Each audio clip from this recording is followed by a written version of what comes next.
ഇന്ന് കേരളത്തിൽ ഏറ്റവും സ്വാധീനമുള്ള രാഷ്ട്രീയ നേതാവ് ആരെന്ന് ചോദിച്ചാൽ നിസ്സംശയം പറയാം, അത് മുഖ്യമന്ത്രി വി.ഡി. സതീശനാണ്. അധികാരമേറ്റ് 2 മാസം പിന്നിടുമ്പോൾ അദ്ദേഹത്തിന്റെ സർക്കാരിന് പോരായ്മകൾ ഉണ്ടായിട്ടുണ്ടാകാം. എന്നാൽ സർക്കാരിനെ പ്രതിരോധത്തിലാക്കാനോ ജനമധ്യത്തിൽ സംശയനിഴലിൽ നിർത്താനോ കഴിയുന്ന ഒരു കാതലായ ആരോപണം പോലും ഉയർത്താൻ പ്രതിപക്ഷത്തിന് ഇതുവരെ സാധിച്ചിട്ടില്ല എന്നത് യാഥാർത്ഥ്യമാണ്. ഇതിന്റെ പ്രധാന കാരണം മറ്റാരുമല്ല, പിണറായി വിജയനാണ്. സ്വന്തം പാർട്ടി അണികൾക്ക് പോലും വിശ്വാസമില്ലാത്ത ഒരു പ്രതിപക്ഷ നേതാവായി അദ്ദേഹം തുടരുന്നത് അറിഞ്ഞോ അറിയാതെയോ വി.ഡി. സതീശൻ എന്ന മുഖ്യമന്ത്രിയെ കൂടുതൽ കരുത്തനാക്കുകയാണ് ചെയ്യുന്നത്. മറുവശത്ത് ബി.ജെ.പി. ആകട്ടെ കോടികളുടെ സാമ്പത്തിക ക്രമക്കേടുകളിൽ കുടുങ്ങി നിൽക്കുന്നു.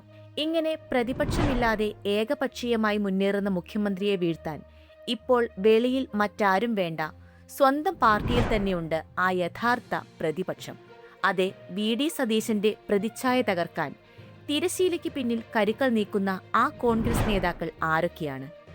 എന്താണ് അവരുടെ ലക്ഷ്യം? ഈ വീഡിയോയിൽ നമ്മൾ പരിശോധിക്കുന്നത് അതാണ്. ഈ പട്ടികയിലെ ഒന്നാമൻ മൂവാറ്റുപുഴ എം.എൽ.എയും കെ.പി.സി.സി. ജനറൽ സെക്രട്ടറിയുമായ മാത്യു കുഴൽനാടനാണ്. യു.ഡി.എഫ്. സർക്കാർ അധികാരത്തിൽ വരുമ്പോൾ പിണറായി വിജയന്റെ രൂക്ഷ വിമർശകൻ എന്ന നിലയിൽ അദ്ദേഹത്തിന് മന്ത്രിസഭയിൽ ഇടം ലഭിക്കുമെന്ന് നിരവധി പേർ ആഗ്രഹിച്ചിരുന്നു. കേരളത്തിലെ പൊതുസമൂഹത്തിലും യു.ഡി.എഫ്. കോൺഗ്രസ് പ്രവർത്തകർക്കിടയിലും വലിയ സ്വീകാര്യതയുള്ള യുവ നേതാവാണ് അദ്ദേഹം. എന്നാൽ മുഖ്യമന്ത്രി പദവിയിലേക്ക് കെ.സി. വേണുഗോപാലിനെ പിന്തുണച്ചതോടെ മാത്യു കുഴൽനാടന്റെ പ്രതിച്ഛായയ്ക്ക് വലിയ ഇടിവ് സംഭവിച്ചു. യു.ഡി.എഫിലെ പ്രധാന ഘടകകക്ഷിയായ മുസ്ലിം ലീഗ് പ്രവർത്തകർ വി.ഡി. സതീശന് പരസ്യ പിന്തുണ നൽകിയപ്പോൾ കെ.സി. വേണുഗോപാലിനെ പിന്തുണയ്ക്കുകയും വി.ഡി. സതീശനെ വിമർശിക്കുകയും ചെയ്ത മാത്യു കുഴൽനാടനെതിരെ ലീഗ് പ്രവർത്തകർ തിരിഞ്ഞ സാഹചര്യം കഴിഞ്ഞ മാസങ്ങളിൽ നാം കണ്ടതാണ്. എന്തായാലും പാർട്ടിക്കുള്ളിൽ വി.ഡി. സതീശന്റെ ഏറ്റവും കടുത്ത വിമർശകനായി മാത്യു കുഴൽനാടൻ മാറിക്കഴിഞ്ഞു. വി.ഡി. സതീശന്റെ നിലപാടുകളോടും തീരുമാനങ്ങളോടും പരസ്യമായ എതിർപ്പ് പ്രകടിപ്പിച്ചുകൊണ്ട് പലതവണ മാത്യു കുഴൽനാടൻ രംഗത്തെത്തിയിട്ടുണ്ട്. വി.ഡി. സതീശനെതിരെയുള്ള പാർട്ടിക്കുള്ളിലെ നീക്കങ്ങൾക്ക് ചുക്കാൻ പിടിക്കുന്നത് മാത്യു കുഴൽനാടനാണെന്ന് വിശ്വസിക്കുന്ന രാഷ്ട്രീയ നിരീക്ഷകരും പൊതുജനങ്ങളും കേരളത്തിലുണ്ട് എന്നത് വസ്തുതയാണ്. മാത്യു കുഴൽനാടന് ശേഷം ഈ പട്ടികയിൽ ഉൾപ്പെടുത്താവുന്ന രണ്ടാമത്തെ പേര് കെ.പി.സി.സി. ജനറൽ സെക്രട്ടറിയും കോൺഗ്രസ് നേതാവുമായ ദീപ്തി മേരി വർഗീസിന്റേതാണ്. നിയമസഭാ തിരഞ്ഞെടുപ്പിന് മുൻപേ തന്നെ വി.ഡി. സതീശനോടുള്ള അതൃപ്തി പരസ്യമായി പ്രകടിപ്പിച്ച നേതാവാണ് ദീപ്തി. കെ.പി.സി.സി. ജനറൽ സെക്രട്ടറി എന്നതിന് പുറമെ കൊച്ചി കോർപ്പറേഷൻ കൗൺസിലർ കൂടിയാണിവർ. 2025 തദ്ദേശ തിരഞ്ഞെടുപ്പിന് ശേഷം കൊച്ചി മേയറാകുമെന്ന് ഏവരും കരുതിയിരുന്ന ദീപ്തിയെ തഴഞ്ഞ് മറ്റൊരു വനിതാ നേതാവിനെ പാർട്ടി ആ പദവിയിൽ നിയോഗിച്ചു. ഈ തീരുമാനത്തിന് പിന്നിൽ വി.ഡി. സതീശന്റെ ഇടപെടലുകൾ ഉണ്ടായിരുന്നുവെന്ന് ദീപ്തി വിശ്വസിക്കുന്നു. തുടർന്ന് 2026 നിയമസഭാ തിരഞ്ഞെടുപ്പിൽ കൊച്ചി മണ്ഡലത്തിൽ മത്സരിക്കാൻ ദീപ്തി കരുനീക്കങ്ങൾ നടത്തുകയും അവരുടെ പേരിൽ പോസ്റ്ററുകൾ വരെ അച്ചടിക്കുകയും ചെയ്തിരുന്നു. എന്നാൽ അവിടെയും അവരെ ഒഴിവാക്കി. വി.ഡി. സതീശന്റെ വിശ്വസ്തനും എറണാകുളം ഡി.സി.സി. പ്രസിഡന്റുമായ മുഹമ്മദ് ഷിയാസിനാണ് സീറ്റ് ലഭിച്ചത്. ഇതിനു പിന്നിലും സതീശന്റെ ഇടപെടലുണ്ടായെന്ന് ദീപ്തി ഉറച്ചു വിശ്വസിക്കുന്നു. ഇതാണ് അവരെ സതീശന്റെ കടുത്ത വിമർശകയാക്കിയത്. ഏറ്റവും ഒടുവിലായി കെ.എസ്.യുവിനെതിരെ വി.ഡി. സതീശൻ നടത്തിയ പരാമർശത്തിനെതിരെ മുഖ്യമന്ത്രി വി.ഡി. സതീശൻ പോലും കെ.എസ്.യുവിലൂടെയാണ് രാഷ്ട്രീയത്തിലേക്ക് കടന്നുവന്നതെന്ന് ഓർമ്മിപ്പിച്ചുകൊണ്ട് ദീപ്തി നടത്തിയ പ്രതികരണം ശ്രദ്ധേയമായിരുന്നു. മാത്യു കുഴൽനാടനെ പോലെ കെ.സി. വേണുഗോപാൽ പക്ഷത്ത് നിലയുറപ്പിച്ചിരിക്കുന്ന നേതാവാണ് ദീപ്തി മേരി വർഗീസ്.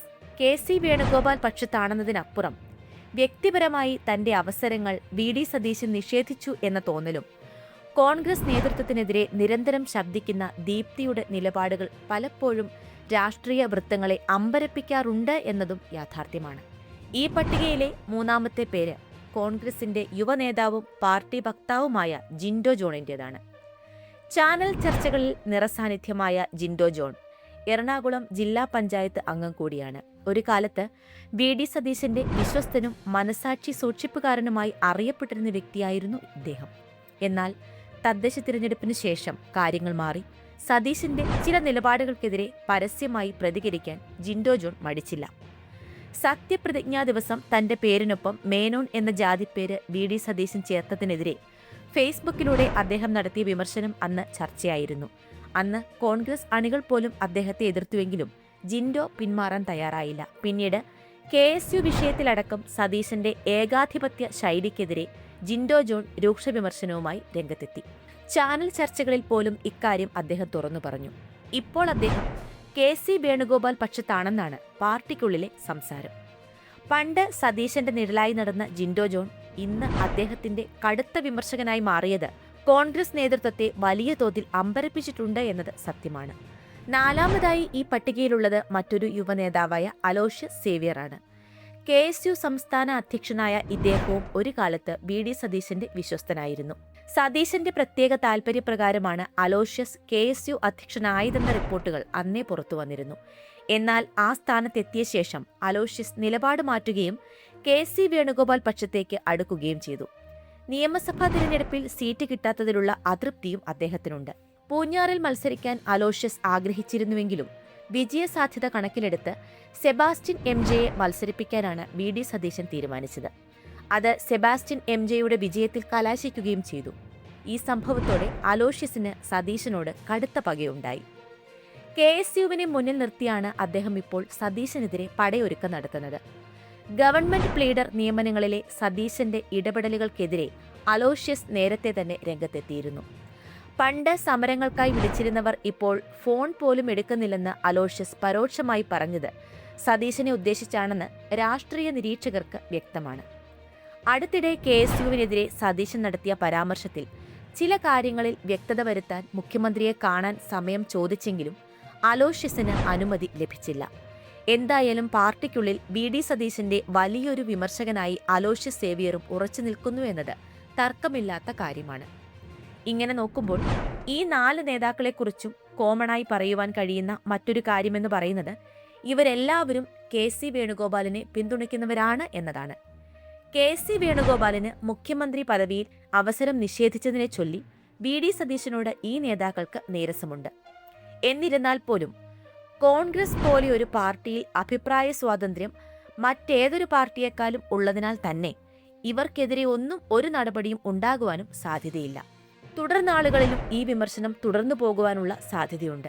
അത് സർക്കാരിന്റെ പ്രതിച്ഛായയെയോ BD സതീശന്റെ പ്രതിച്ഛായയെയോ പ്രതികൂലമായി ബാധിക്കുമോ എന്ന് ചോദിച്ചാൽ ഈ ഘട്ടത്തിൽ അതിന് യാതൊരു സാധ്യതയുമില്ല എന്നുള്ളതും ഒരു യാഥാർത്ഥ്യബോധത്തോടുകൂടിയുള്ള വിലയിരുത്തലാണ്.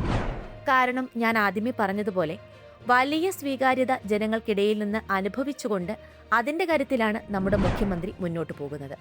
ചുരുക്കത്തിൽ പറഞ്ഞാൽ കേരള രാഷ്ട്രീയത്തിൽ BD സതീശൻ എന്ന മുഖ്യമന്ത്രിയുടെ ജനപ്രീതിയും ഭരണ നേട്ടങ്ങളും നിലനിൽക്കെ തന്നെ പാർട്ടിക്കുള്ളിലെ ഈ ഭിന്നസ്വരങ്ങൾ കോൺഗ്രസിന്റെ ആഭ്യന്തര രാഷ്ട്രീയത്തിൽ വലിയൊരു പ്രതിസന്ധിയായി തുടരുന്നുണ്ട്.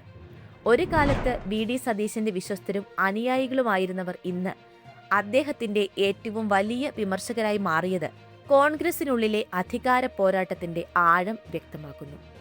KC വേണുഗോപാൽ പക്ഷത്തോടുള്ള ഇവരുടെ ചായ്വും വ്യക്തിപരമായ അതൃപ്തികളും ചേർന്ന് രൂപപ്പെടുന്ന ഈ അദൃശ്യ പ്രതിപക്ഷം സർക്കാരിനെ വീഴ്ത്താൻ പോന്നതല്ലെങ്കിലും പാർട്ടിയുടെ ഐക്യത്തിന് ഭീഷണിയാണെന്നതിൽ തർക്കമില്ല. എന്തായാലും ഈ വിമർശനങ്ങൾ മുഖ്യമന്ത്രിയുടെ പ്രതിച്ഛായയെ നേരിട്ട് ബാധിക്കുന്നില്ലെങ്കിലും ഭാവിയിൽ ഇത് പാർട്ടിക്കുള്ളിൽ വലിയ പൊട്ടിത്തെറികൾക്ക് വഴിവെക്കുമോ, അതോ നേതൃത്വം ഈ അതൃപ്തികളെ എങ്ങനെ കൈകാര്യം ചെയ്യും? ഇതിനെല്ലാം വരും ദിവസങ്ങളിലെ രാഷ്ട്രീയ നീക്കങ്ങൾ ഉത്തരം നൽകും. കൂടുതൽ രാഷ്ട്രീയ വിശകലന വീഡിയോകൾക്കായി ചാനൽ സബ്സ്ക്രൈബ് ചെയ്യുക.